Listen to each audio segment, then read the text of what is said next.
মহাশূন্যে আরও এক লম্বা লাফ ভারতীয় মহাকাশ গবেষণা সংস্থা ইসরো। সোমবার শ্রীহরিকোটার Satish Dhawan space research centre থেকে রাত 10টা নাগাদ উৎক্ষেপণ করা হলো PLLV C60 রকেট।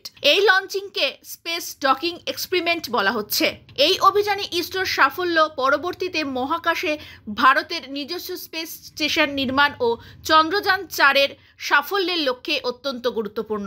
জানা গিয়েছে PSLV C60-র প্রধান পেলোড হিসেবে রয়েছে দুটি মহাকাশযান, যার প্রথম হলো SpaceX-1 চেজার ও দ্বিতীয়টি SpaceX-2 টার্গেট।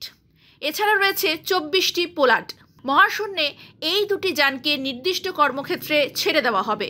পরবর্তীতে চেজারের মাধ্যমে টার্গেটকে ধরবে, অর্থাৎ ডকিং করবে।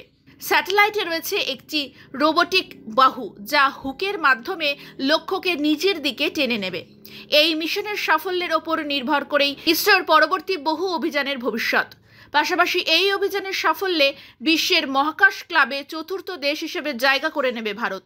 এই অভিযান প্রসঙ্গে ইসরোর প্রধান এস সোমনাথ বলেন, এতে 5টি মডিউল রয়েছে, যা মহাকাশের একটি নির্দিষ্ট কক্ষে আলাদা আলাদা সময় ছেড়ে দেওয়া হবে এবং পরে সেগুলিকে ডক করা হবে। পৃথিবীর পাশাপাশি চাঁদের কক্ষপথেও এই ডকিং প্রক্রিয়া চলবে। চন্দ্রযান 4-এর অভিযানের লক্ষ্যে এই মিশন অত্যন্ত গুরুত্বপূর্ণ, কারণ এই অভিযানে আমরা চাঁদের মাটিতে নামব এবং সেখান থেকে আবার ফিরে আসব পৃথিবীতে। এই অভিযানে বহু ছোট ছোট পদক্ষেপ রয়েছে, যার মধ্যে উল্লেখযোগ্য হলো ডকিং।